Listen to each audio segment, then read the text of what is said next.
Eu saúdo mais uma vez a igreja na santa e na gloriosa paz do Senhor Jesus. Glorificamos a Deus por tantas boas ações, bons feitos da parte de Deus sobre as nossas vidas.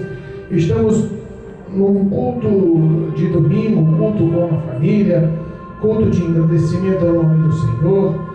E nós estamos alegres porque as poderosas mãos do Senhor estão sobre as nossas vidas. Amém? Amém. Deus tem nos dado boas palavras e nós estamos aqui para levar a vontade do Senhor. Essas palavras não são do pastor Assis, essas palavras são da Bíblia Sagrada, essas palavras são dos grandes homens que andaram ao lado de Cristo, essas palavras são dos grandes homens que viveram o testemunho de Cristo, essas palavras são movidas pelo Espírito de Deus para atuar na minha e na tua vida, para transformar os meus e os teus passos. Deus tem cuidado de nós e nós não temos dúvidas de tanto amor que Ele tem investido em nossas vidas. Amém? Amém. Glorificamos a Deus porque Ele é fiel. Irmãos, nós já paramos para pensar no tamanho da fidelidade de Deus? A fidelidade de Deus, ela nos constrange, porque Ele não volta atrás com suas palavras. A sua fidelidade é tão intensa e Ele honra por amor ao teu próprio nome, por amor à tua própria palavra. Às vezes nós somos infiéis ao Senhor, e somos.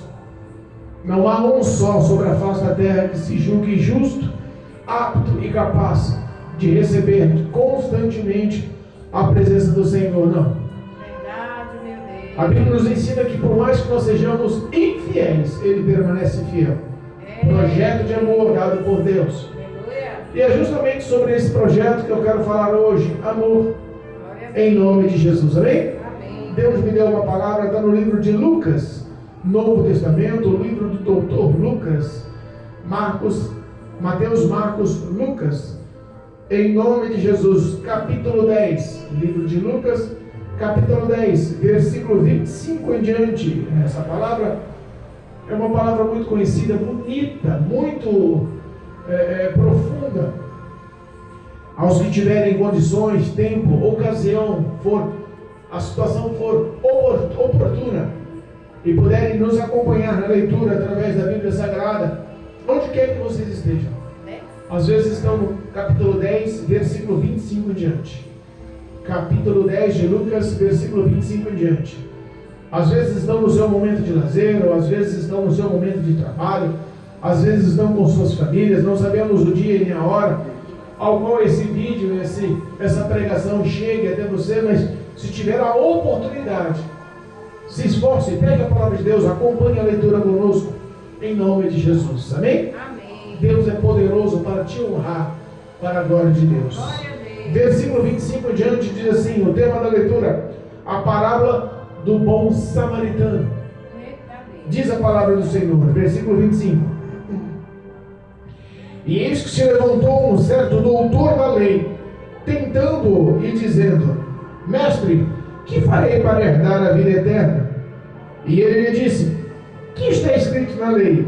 Como lês? E respondendo ele disse, amarás ao Senhor teu Deus de todo o teu coração, e de toda a tua alma, e de todas as tuas forças, e de todo o teu entendimento, e ao teu próximo como a ti mesmo. E disse-lhe, respondestes bem, fazei isso e viverás.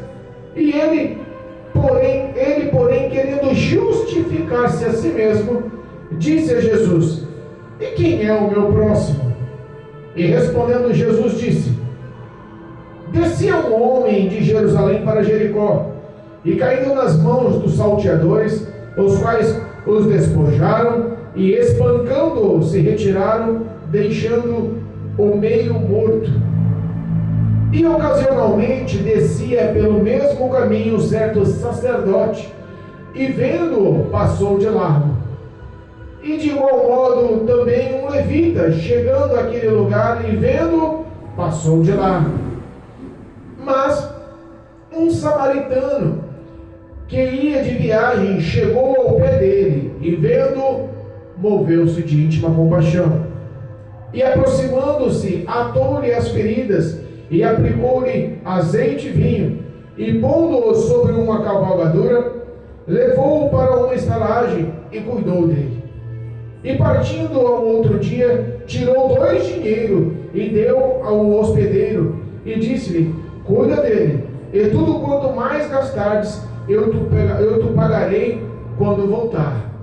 Qual destes 3 te parece que foi o próximo daquele que caiu nas mãos dos salteadores?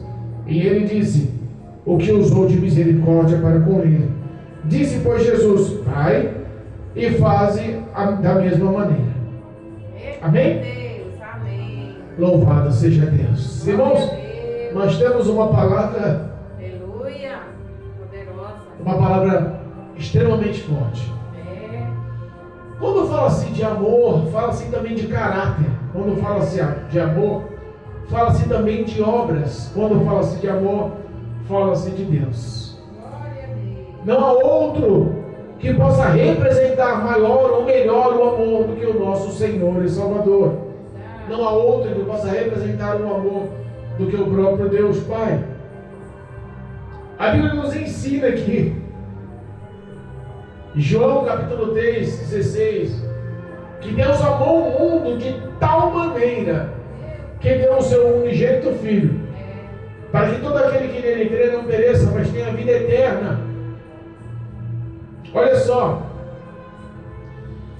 às vezes eu fico imaginando o que representa esse tal amor de Deus, o que representa a soberania dessa palavra.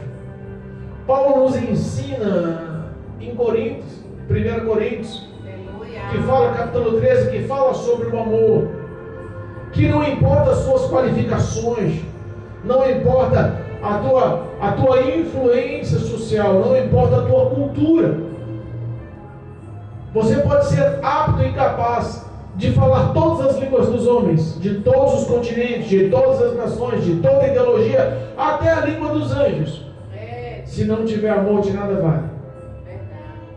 Não importa a influência, não importa o quão seja poderosa ou grandiosa a pessoa, se não tiver amor, não tem obras, não tem nada que mostre o amor, essa pessoa é como um sino que tire, sem crédito algum. A Bíblia nos ensina no início da leitura que um doutor da lei. A Bíblia fala que quem indagou Jesus, que quem questionou Jesus em meio àquela multidão, foi um homem que escrevia as leis, que ensinava as leis, que conhecia as leis.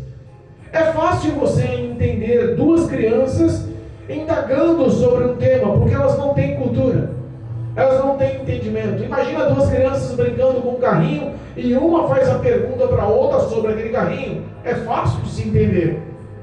Mas quando a gente pega 2 mestres ou doutores na lei, porque Jesus era um doutor, Jesus era um mestre, aleluia, e outro mestre lhe pergunta coisas sobre a própria lei, é incomum. É como você estiver na sua escola, na faculdade, estudando, e na faculdade tem 2 professores de português, e os 2 professores de português batendo um papo, um pergunta sobre a matéria com o outro. Os 2 são mestres, os 2 sabem o que ensinam, os 2 entendem o que ensinam, os 2 se formaram para ensinar. E quem indagou Jesus foi justamente um homem que conhecia as leis. Só que a Bíblia fala que esse doutor da lei, que estava indagando Jesus sobre o ato de querer ir para o céu, sobre o ato de querer entrar nos céus pelas portas, sobre o ato de herdar a vida eterna, sobre o ato de entrar nos céus, era um homem que conhecia a resposta. É como você chegar para um construtor do carro, um homem que inventou o carro, construiu aquele modelo de carro, trabalha para uma grande marca, uma grande empresa, uma grande bandeira de carro sobre a face da terra, conhecida. Por exemplo, chega para o inventor de uma Ferrari, ele inventou aquele modelo, criou aquele modelo, desenvolveu aquele modelo, e aí chega um outro que auxiliou e faz perguntas sobre o modelo, ou ele que inventou faz perguntas sobre o modelo para outro. Como será que funciona esse motor?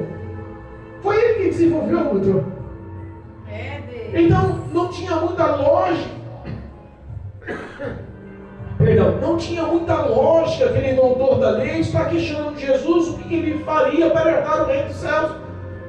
Ele conhecia o caminho. Ele conhecia a palavra. Ele ensinava aquilo. Ele explicava, ele respondia esse tipo de pergunta. Nós entendemos que as perguntas, ou a pergunta lançada a Cristo, não foi uma pergunta para absorver entendimento e conhecimento acerca da lei, mas foi para tentar constranger Jesus, ou tentar argumentar algo que fizesse Jesus cair em contradição referente à lei mosaica. Você já conviveu com pessoas assim? Que estão ao seu lado, te seguindo, te apoiando, muitas das vezes falando bem de você, te elogiando, mas o íntimo do ser dele é encontrar falhas em você, é encontrar algo que possa denegrir você, que possa apontar você, que possa tirar o teu crédito perante os outros. Aquele homem tinha esse propósito no coração. Se nós lemos o versículo 25, diz assim, olha só: e eis que se levantou um certo doutor da lei. Não era uma pessoa qualquer. Era um homem que, quando a gente intitula um homem como doutor, é porque ele sabe o que faz, porque ele sabe o que ensina, porque ele sabe como se expõe, porque ele sabe como mostra. Esse homem doutor da lei, tentando Jesus. Olha só, ele não tinha bons intuitos, ele não tinha uma boa intenção, ele queria denegrir Jesus de alguma forma. No meio de muitas pessoas, ele queria tirar o crédito das palavras de Jesus. E ele faz uma pergunta sabendo a resposta, lançando uma pegadinha, lançando alguma coisa que Jesus, se não tivesse a interpretação, ele pudesse me acusar. E ele pergunta: mestre, que farei para herdar a vida eterna? Mestre, o que faço eu para entrar no reino dos céus? Jesus, tendo o discernimento do Espírito Santo, Jesus conhecendo o coração do homem, Jesus sabendo qual era a intenção do homem, a Bíblia nos ensina que o Espírito de Deus estava sobre a vida de Cristo Jesus, e é Ele quem nos abre caminhos, que nos mostra a direção, e é Ele que nos dá discernimento. É o Espírito de Deus que nos capacita para esse tipo de confronto. Às vezes, quando somos confrontados em situações, nós não entendemos, mas as respostas vêm à ponta da língua, porque o próprio Espírito de Deus é que nos capacita para falar. É o próprio Espírito Santo de Deus que nos capacita para responder. Existem situações que o Espírito de Deus te toma os lábios e responde por você. Aleluia. Jesus olha para ele e responde para ele com uma resposta. Responde para ele, como uma pergunta, Ele faz uma pergunta e Jesus responde com outra pergunta. Ele pergunta: o que faço eu para herdar a vida eterna? E Jesus pergunta para ele: o que está escrito na lei? Como você lê? Com quem diz? Você sabe. Por que você está me indagando? Você sabe. Por que está querendo me envergonhar? Você sabe. Por que está tentando me constranger? Como você lê? O que você expressa? Eu imagino que Jesus não queria dar crédito para aquele homem. Jesus estava focado em levar o seu amor, a sua palavra, a redenção, a transformação, o ato de cura, de libertação, o ato do reino, da palavra, da vontade de Deus àquele povo. Mas ele não quis dar atenção, mas aquele homem, ele imediatamente mostrou-se sábio. Sabendo a resposta, ele dá a resposta. Ele pergunta, mas tem a resposta na ponta da língua. Ele pergunta, mas sabe qual que é o caminho. Ele responde. Jesus fala para ele: o que está escrito na lei? Como você lê? Porque você já leu, você entende. E ele responde imediatamente. Ele diz: amarás ao Senhor teu Deus de todo o teu coração e de toda a tua alma e de todas as tuas forças e de todo o teu entendimento, e ao teu próximo como a ti mesmo. Ele deu a resposta na hora, sem titubear, palavra por palavra. O sentido Deus já sabia, Cristo já entendia. E Jesus olha para ele: tá bom. Como herdar o reino dos céus? É isso. Pratica o que você leu. Tá bom? Dá licença. Eu imagino que Jesus não queria dar atenção para aquele homem. Não queria alastrar as questões daquele homem. Não queria dar crédito ao intuito do coração daquele homem. E por aquele homem se sentir no meio da multidão, meio que ele, em vez de constranger Jesus que o constrangeu, ele quis se justificar.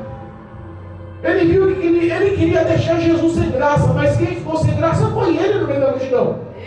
Jesus responde, como você lê? Ele respondeu, amarás ao Senhor teu Deus. E ele cata e fala assim, mas se você sabia a resposta, tá bom, pratica isso, você vai ser salvo, viverás. E virou as costas. Imagino eu que não queria dar crédito. Mas aquele homem, olha só, o versículo 29 diz assim, ó, querendo justificar-se. Aquele homem quis se mostrar justificado. Aquele homem quis lançar uma pegadinha. Ele não queria deixar Jesus da última palavra. Sabe aquelas pessoas que a razão sempre é dela? Aquele homem, ele já era um doutor da lei. Aonde ele chegava, toda a população ao redor lhe dava reverências. Aquele homem já era respeitado. Onde aquele homem chegava, ele representava a autoridade. É como você tentar explicar para um advogado no fórum, no meio de uma audiência, qual é a palavra que ele tem que expressar. Aquele homem sabia o procedimento e ele era respeitado no tribunal da mesma forma que um grande advogado, um grande juiz, um grande promotor. Então aquele homem, quando ele chegava, ele tinha essa autoridade ao entrar em qualquer ambiente. E ninguém lhe contestava. E porque Jesus fez, através de uma pergunta que ele fez para Jesus, Jesus fez outra pergunta. E Jesus o constrangeu, tá bom, faz isso que você vai viver. Ele ficou sem graça. Ele era o alvo dos olhares. De repente Jesus chegou com seus ensinamentos e ele perdeu o crédito. E tem pessoas que não podem de forma nenhuma perder crédito. Quer ser dentro do ambiente a atração. É verdade. Esse era o foco dos doutores da lei na época. E de repente ele levanta a voz e quer dar a última palavra. Mas quem é o meu próximo? E aí entramos num bom contexto. Entramos num bom argumento. A resposta que ele deu: amarás ao Senhor teu Deus.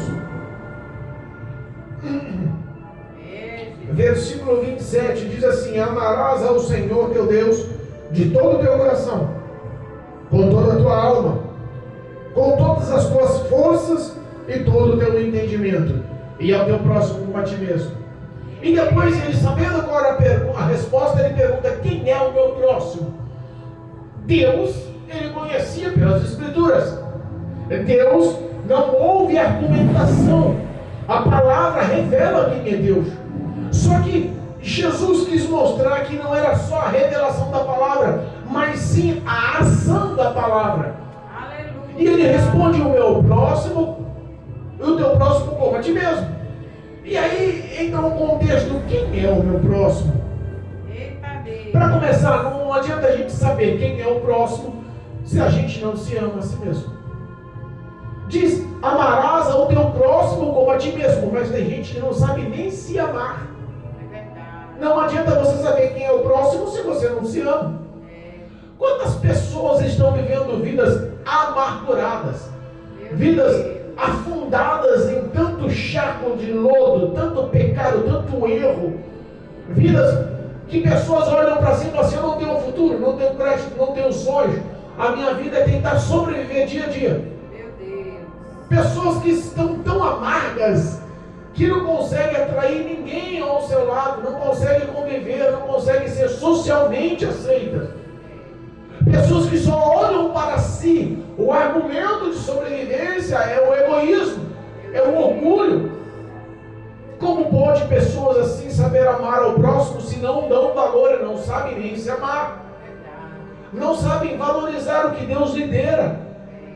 Eu fico imaginando quando João expressa do amor de Deus, que Deus deu o seu único filho, o unigênito filho, para morrer por toda a humanidade. Eu fico imaginando que a ação mostrou o tamanho do amor. A ação mostrou. Porque Deus podia ficar no trono e lançando com a sua voz de trovão, como voz de muitas águas, para que todos os homens daquela época ouvissem. Ele poderia estar falando com vários profetas e com vários profetisas, com reis, com doutores, e expressando: fala para esse povo que eu amo esse povo, fala para esse povo que eu amo esse povo, profeta, fala para esse povo que eu amo esse povo, rei, fala para esse povo que eu amo esse povo, e o povo padecendo, e Deus não fazendo nada. Mas não foi essa a palavra de Deus. A palavra de Deus foi atitudes. Nós temos que entender primeiramente que amar ao próximo não depende de sentimentos. Amar ao próximo não depende de eu sentir de amar ao próximo. Sentimentos nos mostram que ele nos corrompe. Porque o sentimento ele é muito vazio se não tiver atitude. Eu me amo. E porque eu me amo, eu quero comer 3 vezes por dia. Se vacilar uma quarta, quinta vez, aí um lanchinho, alguma coisa assim, né, Marcelo? Como o Marcelo disse, é mais fácil correr de barriga encher, né, Marcelo?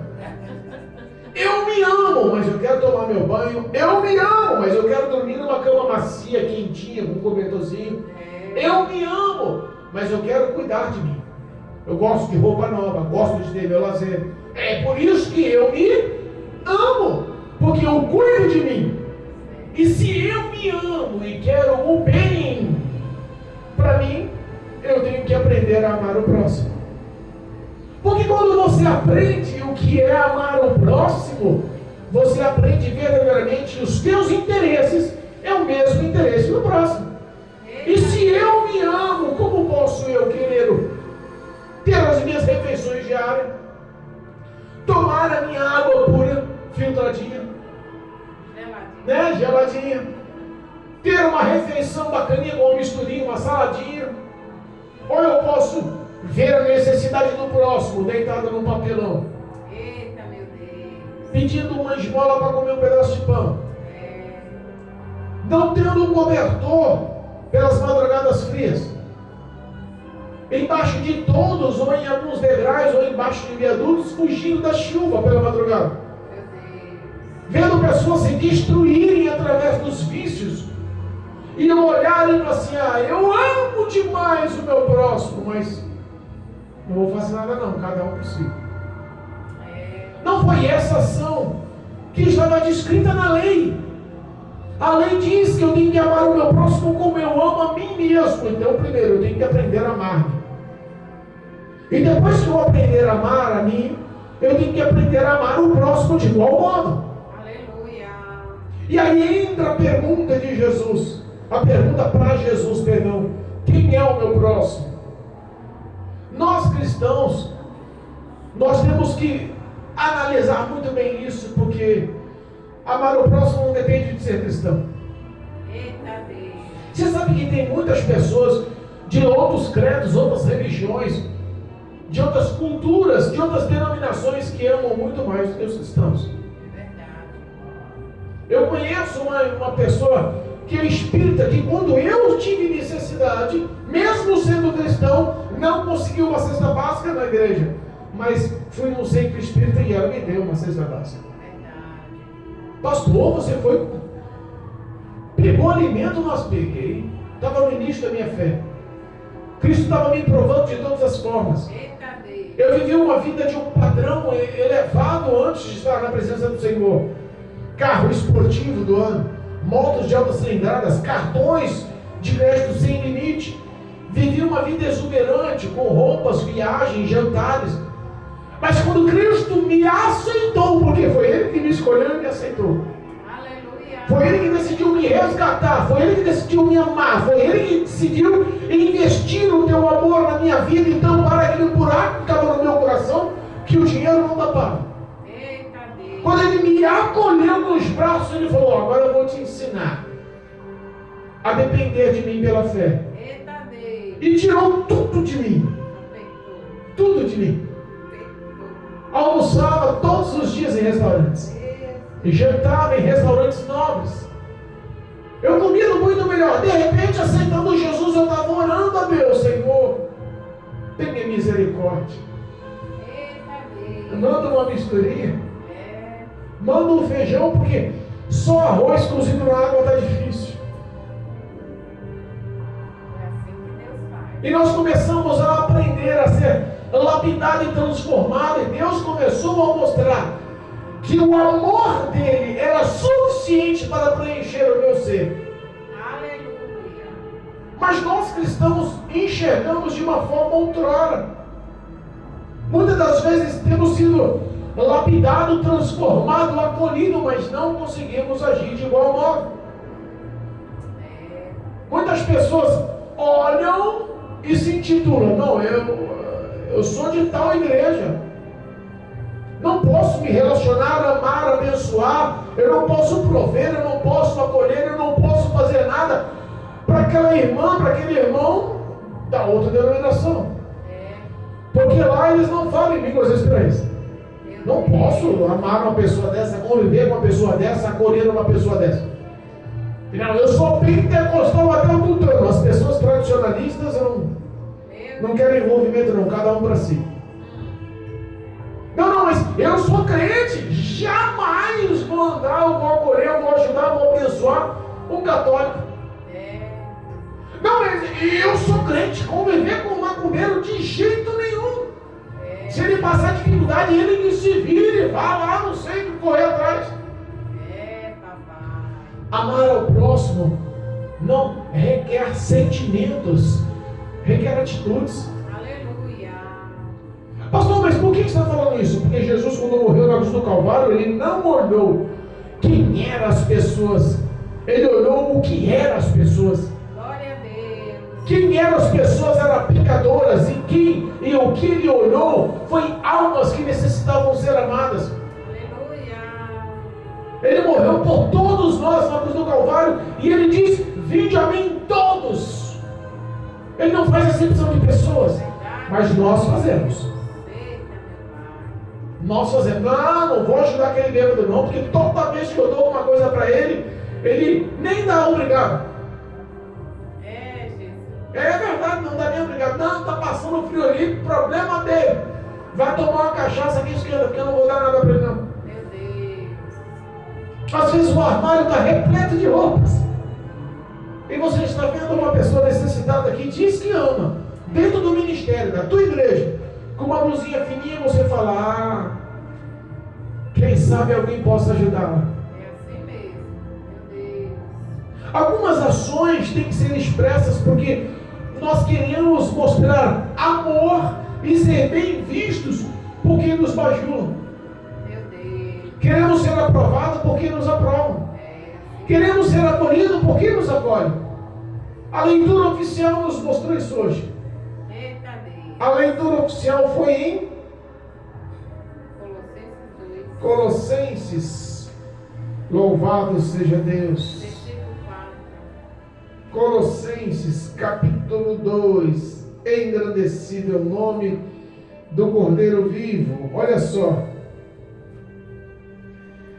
Colossenses capítulo 2, no versículo 8, mostra, olha só, como as pessoas querem ser tratadas. Eita Deus. E existe uma advertência ao ser expressa.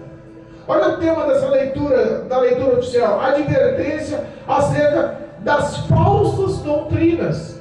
Meu Deus. Ilusão. Vãs filosofias. Olha só o versículo 8 do capítulo 2 de Colossenses: tende cuidado para que ninguém vos faça presa sua, para que alguém te aprisione em si, por meio de filosofias e vãs sutilezas. O Marcelo é meu amigo. Ama Marcelo? Marcelo mora no meu coração. O Marcelo, que é isso, rapaz? Conheço o Marcelo desde pequeno. Lembra aquelas histórias de boteco, Marcelo?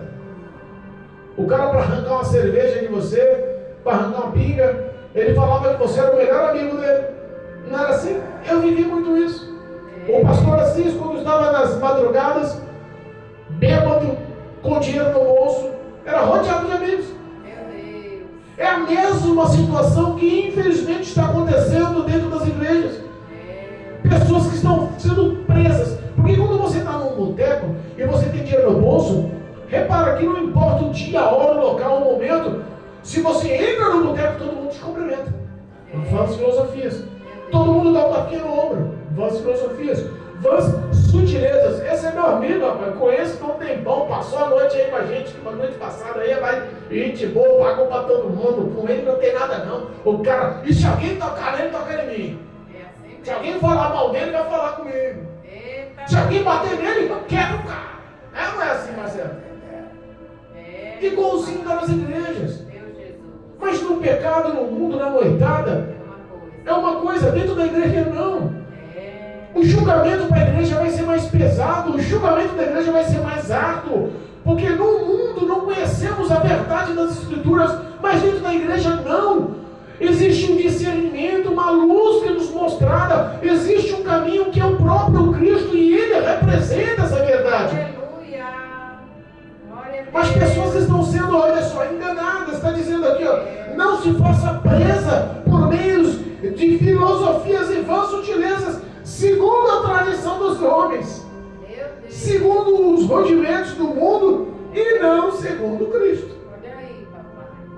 Você me entendeu? Segundo o que aprendemos no mundo, segundo o que o passado nos ensinava, segundo o que as noitadas nos bares nos mostravam, nós temos que extinguir, que matar, que abrir mão do velho homem e aprendemos o que é amar. Aleluia. A Bíblia fala que um ato de amor cobre uma multidão de pecados. Sabe que o amor, ele cobre pecados. O amor, ele esconde pecados. O amor, ele camufla os pecados. Porque quando você ama, você não olha para a pessoa que necessita, Marcelo.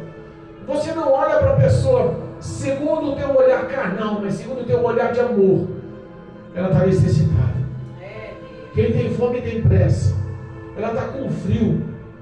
Ela precisa de um agasalho. Ela precisa de um conselho. Ele precisa de um conselho. O casal está se desfazendo. Vamos se esforçar para mostrar. Vamos levar lá uma ajuda financeira. Às vezes a falta do dinheiro para quem não tem o poder e a graça da palavra está dissolvendo relacionamentos, destruindo casamentos.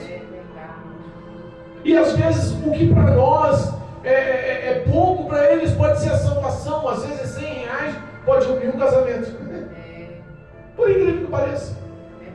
Porque pequenas coisas acabam entrando nos relacionamentos. Se você não souber manipular, administrar a situação, você acaba perdendo o que Deus lhe deu. E tudo isso vem através do amor. Ações de amor. Quem é o meu próximo? Ações de amor. Quem é o meu próximo? Aleluia. O meu próximo é todo aquele que está ao meu redor. Independente de religião. Eu não preciso amá-lo de querer estar próximo. Eu não preciso amá-lo de querer colocar dentro da minha casa. Eu não preciso amá-lo de estar convivendo diariamente comigo. Porque tem pessoas que verdadeiramente você não quer conviver. Porque tem pessoas que verdadeiramente não estão para te ajudar, estão para te afundar. Tem pessoas que verdadeiramente não são seus amigos, só estão ao seu lado para arrancar o que você pode dar. Mas isso não priva de você amá-los. E o que é o amá-los?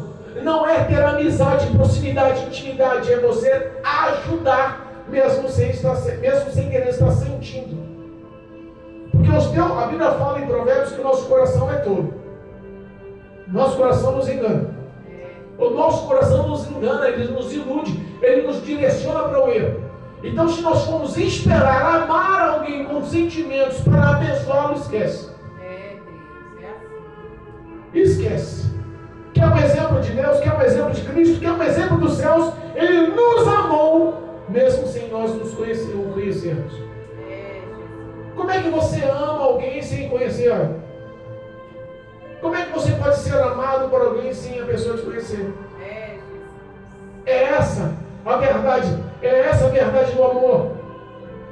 É essa a verdade do amor de Cristo para o homem. Porque quando nós estávamos no pecado, estávamos atolados no erro, sendo guiados por demônios, fazendo os desejos da satisfação dos nossos pensamentos, os desejos e satisfações da nossa carne, vivendo em toda a putreficação que o mundo oferece, nós não nós não tínhamos crédito algum para o homem, para a sociedade, muitas das vezes até para os nossos parentelos, mas Deus olhou para nós e falou assim: rapaz, o meu filho morreu na cruz do Calvário por você, e eu quero justamente fazer de você um filho enxertado na videira verdadeira, que receba do meu Espírito Santo e tenha uma vida convertida, transformada.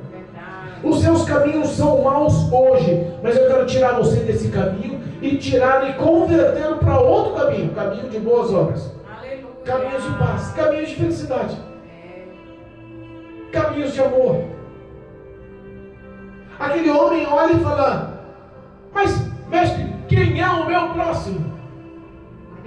E a resposta de Jesus podia ter sido enfática. O que a Bíblia diz? O que a lei diz? O que as Escrituras dizem? Ele poderia ter respondido com a mesma pergunta, porque tem resposta para a lei. Tem resposta. Mas ele decide responder com uma parábola, com uma historinha. Jesus sábio em todas as palavras. Aleluia. Jesus completo em todas as palavras. Jesus conhecedor de todas as palavras. Ele não queria alcançar só a resposta daquele homem. Ele já não queria alcançar só o coração daquele homem. Ele queria mostrar de uma forma não exigida na lei, mas de uma forma que todos que estavam ao redor fossem alcançados. De uma forma simplificada, para que todos compreendessem. E ele expressa a parábola do bom samaritano. Aleluia, meu Deus. Um judeu sai de Jerusalém e vai para Jericó, mas no meio do caminho ladrões o encontraram, ladrões o levaram, ladrões o maltrataram. Jerusalém e Jericó, rota de comércio. Jericó era uma cidade fortíssima no comércio, abundante. Jericó era uma cidade extremamente grande. Os judeus que iam para lá, iam para fazer negócio, então iam com dinheiro, ou iam com mercadoria, iam com bens. Eles não iam desprovidos. E a Bíblia fala que ladrões, conhecendo a rota, conhecendo o caminho, Jesus expressa uma coisa que acontecia. Não era um fato incomum, não era uma história que ninguém não entendesse, porque aquilo ali acontecia. Ele já sabia o caminho que tinha ladrões, sabia o caminho que não tinha ladrões, sabia o caminho mais seguro, o caminho mais arriscado. Eita Deus! Então Jesus mostra uma história que todos conhecem. Só que no meio do caminho esses ladrões não só o roubaram, por maldade, por ações malignas, o espancaram de um jeito que deixaram ele meio morto. Meu Deus! Eu imagino que ele não aguentava nem ficar em pé. O espancamento de alguns contra um só pode levar à morte. E a Bíblia fala que ele estava meio morto. Eu lembro de algumas ações minhas do passado que Cristo me livrou da morte. Meu Deus. E eu sei o quanto Deus foi benevolente comigo. Aleluia, glória a Deus. Quando eu vejo situações que nem essa, de injustiça, de alguns batendo em um. Uma certa vez eu fui espancado por 15 homens, com pedaços de pau e armados. E eu fiquei a risco de morte. E Deus levantou um para me livrar da mão do inimigo naquela situação, mesmo também sendo inimigo. E eu fiquei 3 dias no hospital, com risco de vida. Irmãos, quando um homem é provado e testado por Deus para estar na frente de um ministério, é porque realmente Deus cuidou dele no passado. É verdade, meu Deus. Deus investiu em minha vida, e eu falo com todo agradecimento, porque não merecia, não havia as obras e nem feitos das minhas mãos que merecessem estar aqui. Amor. Da mesma forma que esse homem, ele precisava do socorro, Cristo me socorreu. Esse homem que estava na beira do caminho, quase morto, espancado, levaram tudo que tinha, era um judeu, um homem escolhido, um crente. A Bíblia fala que mesmo ele sendo crente, povo escolhido, nação eleita, passaram pelo caminho e encontraram ele algumas pessoas. A primeira, um pastor, um sacerdote, responsável em amar, responsável em cuidar, responsável em zelar, fingiu que não viu. Meu Deus. Na sequência também passou um levita, que habitualmente estava na casa do Senhor, glorificando e exaltando e sendo espelho e trazendo a essência de Deus para casa. Esse que também tinha a responsabilidade de amar, fingiu que não viu e passou de longe. Eu imagino quando aquele doutor da lei ouviu isso, ele se encaixou. Rapaz, se um sacerdote fingiu que não viu, não devia nem ter perguntado quem era o meu próximo, porque eu me enquadro nisso. Eu imagino que ele deve ter feito uma autoanálise. Será que eu tenho amado? Será que eu tenho socorrido? Será que eu tenho acolhido? Será que eu tenho cuidado? Será que eu tenho investido? É a mesma reflexão para mim e para a tua vida hoje. Eu relatei que Cristo me resgatou. Eu relatei que Cristo me amou. Eu relatei que a minha condenação eterna para estar distante do Senhor, em sofrimento eterno, só não foi concretizada pelo diabo, porque Cristo me amou. Porque Jesus me amou de tal ponto que investiu em mim a tua salvação, a tua vida, a tua glória, o teu Espírito Santo. Glória a Deus. Então eu tenho que valorizar o que Cristo fez por mim. E de que forma eu vou valorizar? Agindo com as mesmas ações, não com as mesmas falas, mas com as mesmas ações a quem necessita. Aleluia. E às vezes eu acho que é muito pouco que faço. Uma coisa que poucos levam em consideração, mas a Bíblia fala que nós seremos no dia do juízo de Deus. No dia de darmos satisfação, depois da morte, Marcelo. Depois da morte. A Bíblia diz que nós seremos julgados por nossas ações, por nossas obras. E entre esse julgamento, é dividido em alguns setores. Primeiro setor, o julgamento de ações, de obras. Segundo setor, o julgamento de sentimentos. Cristo conhece o nosso coração e, como um soro da verdade, vai nos fazer obrigatoriamente expressar a verdade em nossas palavras. Vai estar lá escrito, mostrado, anunciado os nossos sentimentos. Seremos julgados pelos nossos sentimentos. Porque tem pessoas que estão agindo com boas obras, mas o sentimento não é esse de abençoar. Meu Deus. Como assim, pastor? Me dá um exemplo. Está filmando, eu estou dando R$100 para um morador de rua. A obra é boa, o morador de rua vai pegar o dinheiro e vai ficar feliz. Mas o sentimento dele não é de honrar, abençoar, se condoer, ser empático com o morador de rua, mas é sim ganhar uma certa notoriedade por tua esmola. Meu Deus. Sentimentos. Seremos julgados também por nossas falas. Porque a palavra diz que a nossa palavra tem poder. A nossa língua tem poder. Tem o domínio do bem e do mal. E diz mais, que os nossos lábios só pronunciam o que o nosso coração está cheio. Quantas vezes deixamos a ira nos dominar e palavras torpes nos dominam e lançamos maldições e não se arrependemos disso? Seremos julgados por isso. Não é só pelas obras más, é pelos sentimentos, é pelas falas. E poucos lembram disso. É pela omissão de fazer o bem. Porque a Bíblia diz que aquele que não faz o bem também peca, e o pecado não entra no reino dos céus. Esquecemos a necessidade do próximo e olhamos só para si. Pecamos. Às vezes nós vemos o Marcelo almoçando e não tem uma pessoa que ele não ofereça. Pô, vamos aí, tem outra lá se precisar, gente. Ações.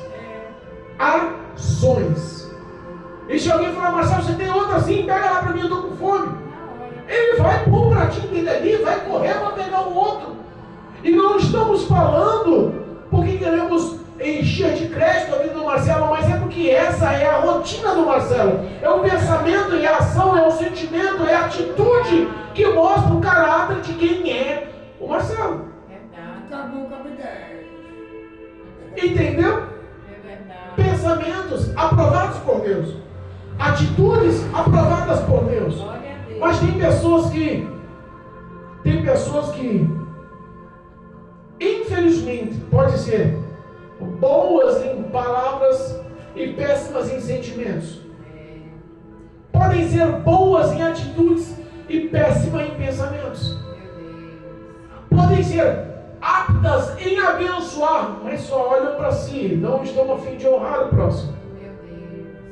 E muitas das vezes pela religião. A religiosidade mata.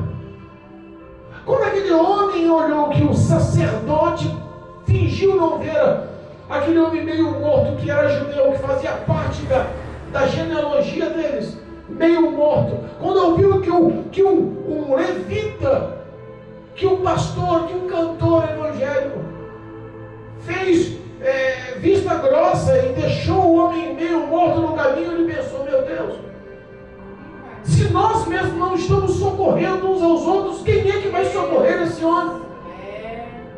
E a Bíblia diz que o inimigo, o que não era bem visto, o que não era aceito entre os judeus, o que não tinha intimidade, proximidade, coletividade, aquele que ninguém queria estar perto, aquele que os judeus nem conviviam, não poderiam entrar no ambiente onde estavam eles, um samaritano.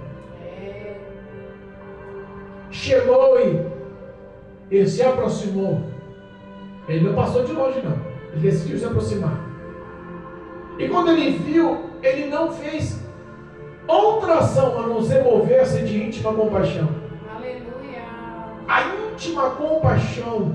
Eita Deus. É a íntima compaixão vista por Deus nos céus que abre os céus, as portas em favor desses homens. Porque a Bíblia diz que tudo que plantamos colhemos. E a íntima compaixão daquele homem foi mostrada pela ação dele. Primeiro, ele se reclinou até aquele homem. Ele fechou os ferimentos. Imagino que aquele homem devia estar todo ferido, todo aberto, sangrando, todo cheio de lesões, à beira da morte. No mínimo, esses ladrões devem ter esfaqueado ele, devem ter espancado ele, devem ter apedrejado ele, devem estar ali à beira da morte. A Bíblia fala que ele deitou vinho e azeite, atou as feridas, cuidou com amor, colocou sobre a sua montaria, sobre a sua cavalgadura e levou no local propício, numa estalagem. Aleluia. E lá naquela estalagem, ele mesmo cuidou do homem. E no outro dia, ele mostra para o hospedeiro, para o estalajador, fala assim, cuida dele, olha, zela por ele, estou preocupado com ele, ele tem risco ainda, ele tem ferimentos abertos ainda, ele precisa de cuidados ainda, precisa de uma alimentação melhor, precisa de remédio, cuida dele. Tudo que você gastar, fica tranquilo, eu já vou te dar 2 dinheiro aqui, mas quando eu voltar eu vou pagar. Eu não conheço, quem que é o nome dele? Eu não sei, porque ele está meio desmaiado, não falou comigo ainda. Mas você vai pagar quem você não conhece? Não se preocupa, eu vou pagar, ele precisa de cuidados. Eita Deus, aleluia. E ele faz a pergunta para aquele doutor da lei, vem cá, responda para mim, dos 3, do pastor, do cantor e do inimigo, quem você acha que agiu com amor ao próximo? Ele olha e fala assim, o que usou de misericórdia. Aleluia. Ele podia ter falado, o samaritano, ele é o inimigo. Não foi o pastor que rege, que fala, que prega lá no santuário. Não. Foi o inimigo. Não foi o levita que toca e canta de uma forma excelente que todo Foi o samaritano. Ali foi uma lição de vida para aquele doutor da lei. Eita Deus. Repara que Jesus não usou de grosseria, não usou de tom irado, ele não mudou o semblante, ele respondeu a pergunta que era para o constranger, de uma forma que não só marcasse a vida daquele doutor da lei, mas que entrasse no coração de todos que o ouviram. Quem foi que amou aquele homem? Qual dos três que amou aquele homem? Aleluia. O que usou de misericórdia. Glória a Deus. Então faça o mesmo. Aleluia, meu Pai. Faça da mesma forma. Haja da mesma forma. Olha, às vezes nós olhamos para si e temos que fazer essa análise. Sabe que o que eu faço é pouco? É muito? O que Jesus faria no meu lugar? Nos meus passos, na situação que vivo, convivo, nas minhas condições, no meio das minhas forças, será que eu faço tudo o que faço para honrar a Deus, para amar a Deus e para amar o meu próximo? Será que nós verdadeiramente amamos, como diz lá no capítulo 10, no versículo 27 de Lucas, amarás ao Senhor teu Deus? Será que amamos de todo o coração? Será que o nosso sentimento coloca Cristo, coloca Deus em primeiro lugar? Será que nós não colocamos o nosso egoísmo em primeiro lugar? A nossa satisfação em primeiro lugar? Os nossos prazeres em primeiro lugar? As nossas necessidades em primeiro lugar? Com toda a tua alma. A alma é diferente. Sabe que a alma é responsável por todos os nossos sentimentos, por todas as nossas boas ou más lembranças. As nossas dores são sentidas pela nossa alma. As nossas alegrias também são sentidas pela nossa alma. Foi por isso que a Escritura diz: com toda a tua alma, todo o teu sentimento, toda a tua história, todos os seus pensamentos, todo o teu ser. Será que nós amamos Cristo assim? Deus assim? Com todas as tuas forças. Não é força de braço em carregar peso, não. É força em determinação. Mesmo estando cansado, eu vou honrar o Senhor. Aleluia. É força em mesmo estando fadigado, irado, desesperado, eu vou dividir o meu pão com quem está lá fora precisando. É mesmo no dia que você passou uma tormenta com doenças, com enfermidades, com males, com dores, você falou assim: eu não posso deixar de pregar. Aleluia. Força, dedicação, determinação, com todo o nosso entendimento, a nossa mente quer nos trair todo dia. Não vou não, estou cansado. Ele se vire, ela se vire. Não, eu só tenho esse, não vou dar não. Sabe que às vezes nós se traímos. E se nós se traímos sendo vistos por Deus, como podemos mostrar o nosso amor a Deus? Porque diz assim, a Bíblia diz assim: como posso dizer que amo a Deus se nunca o vi, sendo que o que eu vejo não amo? Próximo. Se eu disser que amo a Deus com todo o meu coração, com toda a minha alma, com todas as minhas forças, com todo o meu entendimento, e não consigo usar de misericórdia com quem está precisando, eu não amo a Deus. Sou mentiroso. Jesus, é verdade. Meu Deus. Nós vemos os bons feitos de Deus para nossas vidas. Todos os dias vemos os bons feitos de Deus. Engraçado que não é todos os dias que nós agimos como os bons feitos de Deus. Tiago nos ensina a não sermos só ouvintes dessa palavra, mas também praticantes dessa palavra. E se nós reconhecemos que todos os dias Deus cuida de nós, por que todos os dias nós não podemos cuidar do próximo? Que é um exemplo, Marcelo, do cuidado de Deus para nós todos os dias. Imagina se Deus, no alvorecer da alvorada, no nascer do sol,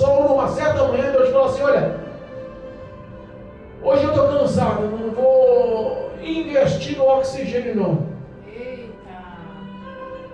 Eu vou tirar de todas as árvores, eu vou tirar a capacidade de produzir oxigênio.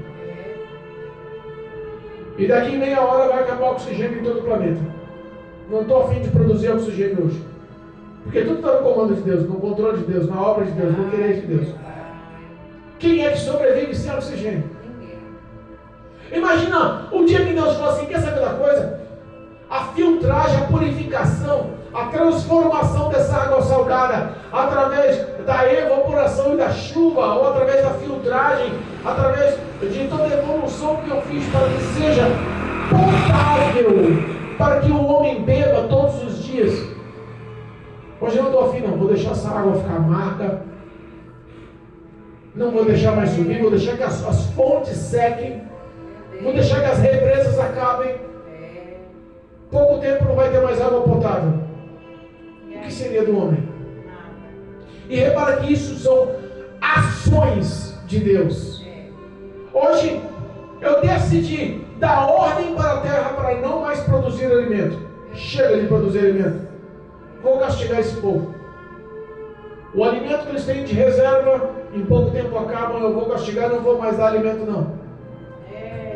Terra, é uma ordem minha, Deus Todo-Poderoso que te criou. Não mais produza fruto, não mais dê alimento para o homem. Mares, todos os peixes, não dê mais, não sirva mais de alimento para os homens. Aves, se nós pararmos para pensar, o luxo que o diabo oferece no mundo não se compara com os feitos que Deus faz conosco todos os dias. Porque o homem não seria nada dentro de uma Lamborghini sem um oxigênio. É verdade. O homem não seria nada dentro de um triplex lá em Abu Dhabi, um dos lugares mais cobiçados e ricos do planeta, sem água potável. O homem não seria nada estando lá em Nova York, na cidade mais desejada do mundo, sem ter o que comer. Deus te ama. Jesus Cristo te ama. O amor de Deus é mostrado em cada atitude por nós. Não existe quem possa substituir os feitos de Deus para a tua sobrevivência, e isso só é relatado através da misericórdia, do amor e da graça de Deus. E como diz Jesus para aquele homem, no fim, encerrando, no versículo 37, na parte finalzinha do versículo diz, e disse, pois, Jesus, vai e faz da mesma maneira. Eita Deus. Ama a Deus, age dessa maneira. Ama o teu próximo, age dessa maneira. Quer mostrar o quanto você ama a Deus, age dessa maneira. Quer ser bem visto por Deus, age dessa maneira. Quer herdar o reino dos céus, age dessa maneira. Quer ser amado por Deus, age dessa maneira. Orgulho, egoísmo, avareza, amor ao dinheiro, em nome de Jesus, caia por terra sobre a sua vida.